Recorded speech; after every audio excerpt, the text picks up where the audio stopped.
Nang magkaroon ng unang anak sina Jessica at Franklin Wilhern, hindi nila inaasahan na totoo pala ang sumpa ng pamilya Wilhern. Maraming taon na ang nakalilipas, ang isa sa mga Wilhern ay nakabuntis ng isang alilang babae ngunit hindi siya pinakasalan dahil mapapahiya ang pamilya. Dahil sa kalungkutan, tumalon ito sa bangin. Kaya nagalit ang ina nito na isa palang mangkukulam. Isinumpa niya ang pamilya Wilhern na ang susunod na anak na babae ng pamilya ay ipapanganak na may mukha ng isang baboy. At maalis lang ang sumpang ito kung may kamag-anak na taos pusong tatanggap sa kanya. Sa loob ng maraming taon, lahat ng nag-asawang Wilhern ay puro lalaki ang naging anak. Pero makalipas ang isang siglo, sa wakas ay may nanganak ng babae. Ngunit hindi siya isang tunay na Wilhern dahil nagturotot ang kanyang ina. At ngayon, lumabas na ang sumpa sa anak ni Jessica at Franklin na si Penelope na ipinanganak na may mukha ng baboy. Bilang isang teenager, ginugugol lang ni Penelope ang oras niya sa loob ng bahay. Kalahating araw siya lagi sa likod ng isang two-way glass sa pakikinig sa mayayamang lalaki na nagpapahayag ng kanilang pagmamahal sa kanya na galing naman sa matchmaker agency ni Wanda, habang nanonood naman ng pamilya niya sa hidden camera. Ang kandidato ngayon ay si Edward na nakakuha ng atensyon ni Penelope nang sabihin niyang alam niya kung ano ang pakiramdam ng nakakulong. Nagpa siya si Penelope na bigyan siya ng pagkakataon kaya ipinakita niya ang kanyang sarili. Pero natakot si Edward sa mukha niya at mabilis itong tumakas. Habang hinahabol si Edward ng mayordomong si Jake, umiiyak naman si Jessica habang pinapagalitan si Penelope. Dahil bakit daw nagpakita siya agad kay Edward. At ang pakiramdam ni Jessica ay biktima din siya sa sumpa ng anak niya. Lumabas sa mga pahayagan ng tungkol kay Penelope.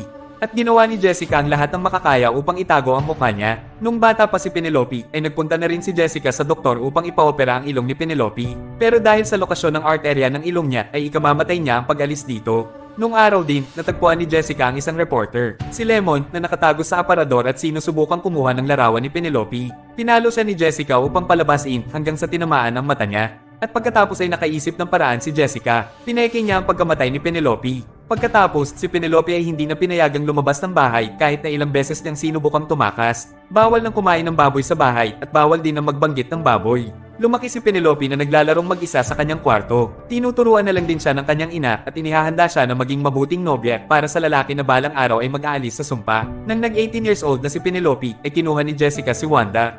Ang agency niya ang nagdadala ng mga lalaking dugong bughaw. Kaso nga lang, lahat sila tumatalon sa bintana pag nakikita na nila si Penelope. Kaya lagi silang hinahabol ni Jake para kausapang itago ang sikreto. Pero hindi nahuli ni Jake si Edward, kaya nakatakas ito kasama ang sikreto nila. Pumunta si Edward sa istasyon ng pulis para i-report ang isang halimaw na baboy. Pero syempre walang maniniwala sa kanya. At dahil sa pagpupumilit ni Edward ay isang gabi siyang ikukulong. At nakita ito ni Larry, ang editor ng isang sikat na pahayagan. Nagpalipas ng gabi sina Jessica, Wanda at Jake sa labas ng bahay ni Edward. Naghihintay sila sa kanyang pagbabalik. Pero nang makauwi siya ay huli na ang lahat. Nalabas na ng pahayagan na baliw si Edward dahil sa sinabi niyang nakakita siya ng babaeng baboy. Nagmadaling umuwi si Jessica sa bahay at sinabi sa kanila na lilipat na sila agad bago pa dumating muli ang mga reporter. Pero nagbago ang isip niya nang ma-imagine niyang naglalakad si Penelope sa labas. Kaya sa halip, sinimulan niya na lang ulit ang paghahanap ng tamang mapapakasal kay Penelope. Samantala, pinuntahan ni Edward si Larry upang ipabawi yung nilabas nito sa dyaryo dahil masisira nito ang reputasyon niya. Pero walang pakialam si Larry at tumawag pa to ng security. Ngunit habang kinakaladkad si Edward palabas ay narinig ni Lemon ang tungkol kay Penelope. Kaya nagpa siya siyang bigyan ng pagkakataon si Edward. Naniniwala daw siya sa kwento ni Edward pero hindi sapat ang salita niya. Kailangan daw nila ng ebidensya pero ayaw na daw bumalik ni Edward doon. Kaya kailangan nila makahanap ng ibang lalaki na ipapasok sa agency para mag-spy.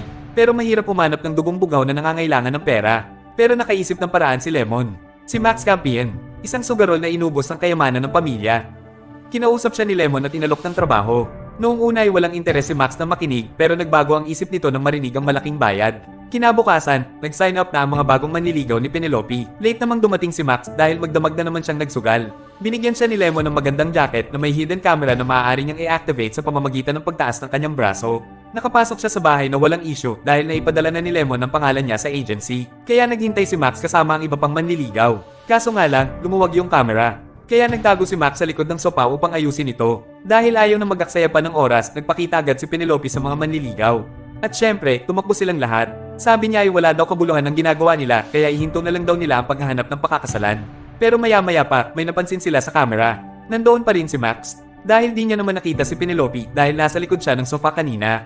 Pero di nila yun alam. Kaya itinuring nila to na isang magandang senyales. Kaya pinuntahan siya ni Penelope sa kabila ng salamin. Nakita niya si Max na kumukuha ng libro na koleksyon ng pamilya. Hindi yun ang pinakamahal na libro doon. Pero napahanga siya ni Max nang hulaan nito na yun ang paborito niyang libro. Nagkunwaring umalis si Penelope at sinara ang pinto. Pero tahimik niya lang na pinagmamasdan si Max. Lumabas naman si Max sa pinto at bumalik pagkaraan ng ilang segundo sa pag-aakalang mahuhuli niya si Penelope. Natuwa naman si Penelope dahil dito kaya inanyayahan niya si Max na bumalik kinabukasan. Muli, ginugol ni Max ang buong gabi sa pagsusugal. At pagkatapos ulit kunin ang jacket na may camera kay Lemon, nagpakita siya sa bahay ng antok na antok.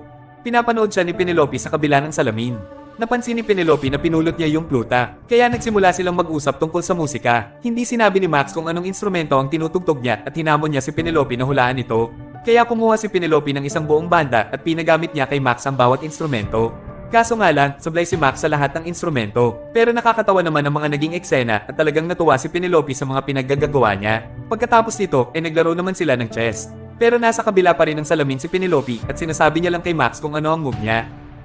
Nagulat si Max nang malamang di siya umaalis ng bahay at hindi pa siya nakakatikim ng alak. Kaya kinuwento sa kanya ni Max kung gaano kaganda sa labas at inaya siya nitong tumakas at gumala. Pero syempre hindi pumayag si Penelope. Pero at least naging maayos ang usapan nila at nagsimula na silang magbonding.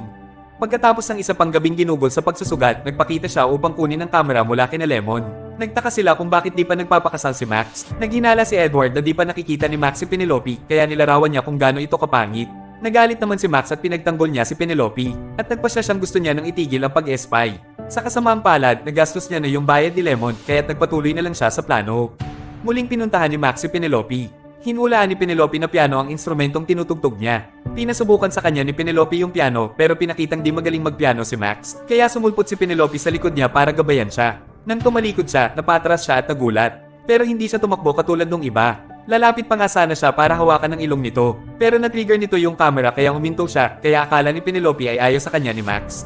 Pinuntahan naman ni Max si Lemon. At itinapon niya yung camera sa lupa upang sirain ito. Pero biglang lumabas sina Jessica at Wanda kaya nakita nila si Max na kausap si Lemon. Nataranta si Max at sinundan niya sila sa loob upang magpaliwanag na wala siyang balak na masama. Doon ay nakausap niya si Penelope. Binaliwala niya ang mga sinasabi ni Jessica at hiniling niya kay Max na pakasalan siya upang masira ang sumpa. Kaso nga lang, sinabi ni Max na hindi daw pwede. Kaya agad siyang pinalayas ni Jessica. Bumalik siya sa apartment niya at nilibang ang sarili sa pagtugtog ng piano. At pinakitang mahusay pala talaga siyang magpiano. Tapos ay kinuha niya ang lahat ng tinabi niyang pera upang magsugal. Kinagabihan naman ay tumakas si Penelope sa mansyon. Tinago niya ang ilong niya sa pamamagitan ng scarf. Napansin naman ni Lemon na nawawala si Penelope. Ginalugad ni Penelope ang lungsod. Namangha siya sa lahat ng bagay na noon niya lang nakita. Tulad ng isang aso at isang fountain. Tinawagan niya ang nanay at tatay niya para sabihing mahal sila. Tapos, nag-check-in si Penelope sa isang hotel gamit ang credit card ni Jessica para magbayad. Pinalarawan naman ni Lemon si Penelope kay Edward. Lumabas agad kinabukasan ng pangit na paglalarawan niya na may $5,000 sa makakapagbigay ng aktwal na larawan, habang si Max ay nagsusugal pa rin gabi-gabi. Pero ito ang unang beses niyang umayaw sa laro kahit meron pa siyang mga chip na hawak. Kaya nagtataka siya kung paano niya yun nagawa. Kina Jessica naman, nung una ay ayaw niyang tumawag ng pulis dahil ayaw niyang makita ng mga ito si Penelope. Pero nang makita ang larawan ni Penelope sa dyaryo ay pumayag na din siyang makipagtulungan. At si Officer Crow lang tutulong sa kanilang maghanap. Nakita na rin ni Penelope ang mukha niya sa dyaryo pero patuloy pa rin siya at nag-e-enjoy sa lungsod. Pero pagbalik niya sa hotel, nakita niya sina Jessica at Crow doon. Dahil natuklasan nilang ninakaw niya yung credit card kaya natrack nila ang mga transaksyon ni Penelope. Pero nakatakas pa rin si Penelope sa bintana. Pero ngayong hindi na niya magagamit yung credit card, isa na lang ang paraan upang magkapera siya. Ibebenta niya ang sarili niyang larawan. Kaya tinawagan niya si Lemon. Nagkasundo silang magkita upang ibigay yung larawan. Pumunta si Penelope sa isang photo booth at pinicturan niya ang kanyang sarili. Pagkatapos ay itinali niya ito para maibigay kay Lemon mula sa itaas. Pagbigay ng bayad ay tinignan to ni Lemon. Pero nang makita niya ang totoong itsura ni Penelope ay kakausapin niya sana to pero wala na to. Kaya bumalik siya sa opisina para pagalitan si Edward dahil napakalayo ng kwento niya tungkol kay Penelope. Pero wala daw pakialam si Edward kung totoo o hindi dahil ang gusto niya lang ay linisin ang reputasyon niya. Kaya kinuha niya yung mga larawan at pinalathala sa iba pang reporter ang mga ito. Lumitaw agad ang larawan sa balita at galit na galit si Max nang pumunta upang bayaran siya. Kaya pinaliwanag ni Lemon kay Max na si Penelope mismo ang nagbenta ng larawan niya. At nasa syudad siya ngayon at naging independent. Kaya naging proud naman si Max para kay Penelope. Naalala ni Penelope ang alak na pinag-usapan nila ni Max. Kaya sinamantala niya na ang pagkakataong tumikim nito. At doon ay nakilala niya ang delivery girl na si Annie. Naging magkaibigan silang dalawa hanggang sa sinasama niya na si Penelope sa paghahatid. Kaya nalibot nila ang lungsod ng magkasama. Samantala, pumunta naman si Max sa isang lugar kung saan dati siyang tumutugtog kasama ang banda niya. Humingi siya ng paumanhin sa dating amo dahil sa biglang pag-alis at humingi siya ng pangalawang pagkakataon. Pinagbigyan naman siya nitong makabalik ngunit hindi sa pagtugtog ng piano. Upang patunayan na mapagkakatiwalaan siyang muli, kailangan niya munang magsimula sa paglilinis ng sahig. Lumipas ang ilang mga buwan, patuloy na nakikipag-hangout si Penelope kasama si Annie. Habang nagpapadala siya ng mga postcard kina Jessica upang ibalita ang mga nararanasan niya sa labas. Pero dahil sa mga address sa mga postcard na ito ay sa wakas nahanap na nila si Penelope. Pero mabilis tong tumakas nang makita sila nito. Pinuntahan ni Penelope si Annie para humingi ng tulong.